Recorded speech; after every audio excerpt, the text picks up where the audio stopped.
आप अपने किसी प्रियजनों की उंगली काट करके खा सकते हैं? मम्मी खाना बनाती है गरम गरम, खुद नॉनवेज नहीं खाती लेकिन मेरे लिए चिकन बनाती है। कि मम्मी खाना बनाती है गरम गरम और ये खाता है चिकन के साथ। अब कुछ लोग कहते हैं कि सुबह का भूला अगर शाम को घर वापस आ जाए तो उसे भूला नहीं कहते। तो क्या हो गया, ये बचपन में चिकन खाता था, अब भगवान जी का भक्त बन गया है तो अच्छी बात है ना भाई। ये सुधर रहा है, पहले के मुकाबले चिकन विकन खाना छोड़ दिया है, ये सोच रहा है कि मैं स्वर्गलोक में जाऊंगा, नरकलोक का रास्ता त्याग दिया है, तो कितनी अच्छी बात है। तो लोग फिर क्यों ट्रोल कर रहे हैं इसको? भाई सुबह का भूला शाम को घर वापस आ गया तो इसे एक्सेप्ट करो ना। बात तो सही है। प्रेमानंद जी महाराज कहते हैं कि अगर आपको कुछ दर्द हो, तकलीफ हो, अगर आप किसी बीमारी से जूझ रहे हो तो आप डॉक्टर से दिखाओ। पीठ में दर्द है तो डॉक्टर, बाबा जी इसको क्या करे, बाबा जी क्या करे? जैसे किसी को रोग है, किसी को दर्द है तो डॉक्टर के पास जाए। आशीर्वाद से नहीं ठीक होता। देखो बस वही समझ में नहीं आता, इसी भटकाओं में सब भटक रहे हो। कोई जंतुर बांधेगा, कोई आशीष, इसीलिए तुम सब अच्छे कर्म करो। पूर्व कर्मों के पाप से हमें दंड मिलता है। अच्छे कर्म करो ना। पर कुछ अनोखे बाबाएं हैं जो ये कहते हैं कि हम आपका दर्द तकलीफ, आपको डॉक्टर से दिखाने की कोई जरूरत नहीं है, हम आपका दर्द तकलीफ खुद पे ले लेंगे। अच्छा, कोई ऐसी बीमारियां भी होती है, सपोज कि मान लीजिए मेरे गर्दन में दर्द है तो वो आपका जल या फिर आप फूंक देंगे तो मैं ठीक हो जाऊंगा, ऐसा होता है क्या? आपके अभी अगर दर्द हो रहा है हाँ। तो मैं यहीं बैठा रहूंगा, ले लूंगा। अच्छा, आप दर्द ले लेते हैं? हाँ, यहीं बैठे बैठे ले। अब इस दुनिया में भगवान से भी ऊपर के लोग आ चुके हैं, मतलब कि भाई साहब कष्ट भगवान हरते हैं, पर इस दुनिया में अब ऐसे ऐसे इंसान आ चुके हैं कि वो दूसरों का कष्ट हर लेते हैं। बेशक थोड़ी सी ट्रोलिंग के बाद उनको कष्ट होने लगे, उसकी सफाई देने के लिए वो इंटरव्यू देने चले जाए, पर वो दूसरों का कष्ट हर ले रहे हैं। ये नर्क का जरिया है, ये खाने से इंसान नर्क पहुंच सकता है। सुनिए माता जी को।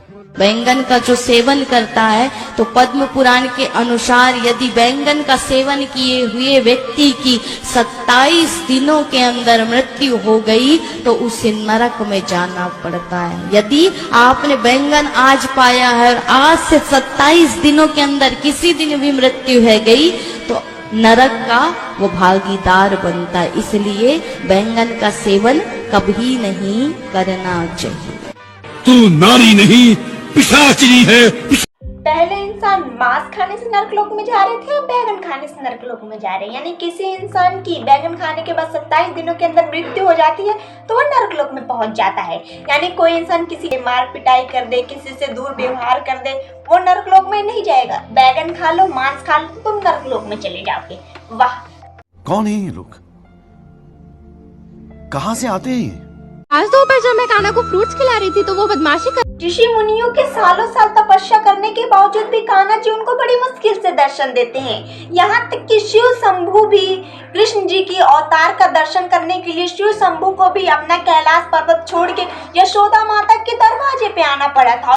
पर नहीं, इनके साथ तो कुछ अलग ही है। जैसे ही इनके फोन का कैमरा ओपन होता है, कान्हा जी इनके साथ नटखटपना करने लगते हैं। कान्हा क्या हो गया, आप खा क्यों नहीं रहे, आप बदमाशी क्यों कर रहे हो? रुकिए, मैं अभी आपकी शिकायत राधा रानी से करती हूँ। इतनी बदमाशी और नटखटपना तो कान्हा जी ने यशोदा माता के साथ भी नहीं किया होगा, जितनी बदमाशी और शैतानी कान्हा जी इनके ब्लॉग में कर लेते हैं इनके साथ। फिर मैंने लल्ला को थोड़ा सा पुचकारा, मैंने कहा बच्चा ऐसे नहीं करते, आपकी तबीयत खराब हो जाती है, इसलिए तो मैंने राधा रानी को कहा था। तो लल्ला ने, अरे वाह, इनके पास तो अद्भुत शक्तियां हैं। जो पूरे संसार के मन की बात जान लेते हैं, उनकी मन की बात ये जान लेती हैं।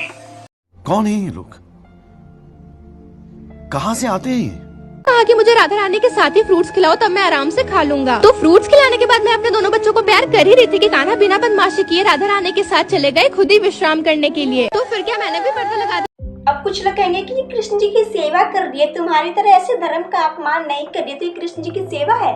ऐसे कृष्ण जी की सेवा हो रही है, इसे ऐसे तो छोटे बच्चे गुड्डे गुड़ियों के साथ खेलते हैं। बात तो सही है।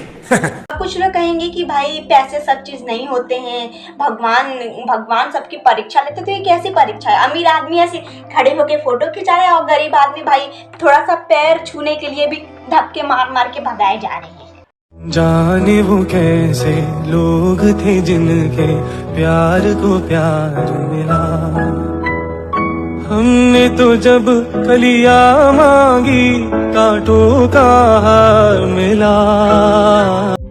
ये सब देखने देखने के बाद पीके मूवी का एक सीन याद आता है मुझे, जिसमें पीके जाता है और एक मूर्ति खरीदता है जिसमें एक बड़े भगवान होते हैं और एक छोटे भगवान होते हैं। वो पूछता है कि क्या ये छोटे वाले भगवान भी उस बड़े वाले भगवान की तरह काम करते हैं? तो दुकानदार कहता है हाँ। तो वही वाला बात होगी, यानी छोटे वाले भगवान उतनी शक्ति नहीं देते हैं क्या, उतना ये बड़ी अच्छी बात कही आप। धक्कों में ऐसे भीड़ में ऐसे धक्का मुक्की अपनी गरीबी का एहसास करवाना है। भाई छोटे वाले भगवान भी तो वैसे ही आशीर्वाद देते होंगे, छोटी मूर्ति के दर्शन कर लो। नहीं, हम तो बड़े मूर्ति में की ही दर्शन करने जाएंगे, बेशक वहां हमें कुत्तों की तरह धक्के मार के भगा दिया जाए। बात तो सही है। अब आती हैं वो जिनको लाइटिंग करके खुद से पिछवाड़ा धोने नहीं आता होगा, पर वो डॉक्टरों की नौकरी खाने पे आतुर है। गूंगे इंसानों की आवाज वापस ला दे रही हैं, बहरों को कान दे रही हैं, अंधों को आंख दे रही हैं, लंगड़ों को पैर दे रही हैं, पर वो दिख नहीं रहा है किसी को, वो थोड़ी अलग बात है।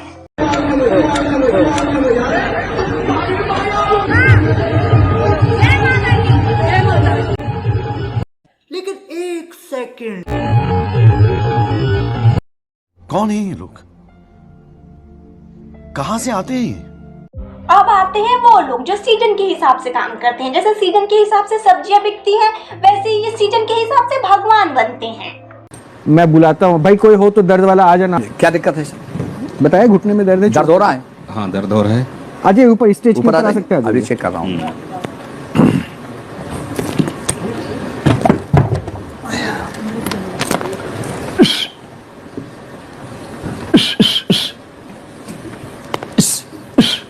बताएं। अरे वाह, बड़ा यूनिक तरीका है। उश उश उश, यानी जोड़ों के दर्द पे तेल मालिश मत करो, बस ऐसे हाथ से उश उश उश उश उश उश ऐसे कर दो, ठीक हो जाएगा। माँ खराब हो जाएगा, मैं माँ अम्मा बहन पे आ जाऊंगा, मैं इनकी अम्मा बहन पे आ जाऊंगा। चल के बता। हाँ दर्द का एहसास अभी भी हो रहा है। हो रहा है। अब बता। दर्द अभी भी है। अरे वाह, इनका कनेक्शन तो डायरेक्ट भगवान से था, तो उसका कष्ट इनके में क्यों नहीं आ गया? ये बड़ी अच्छी बात कही आप।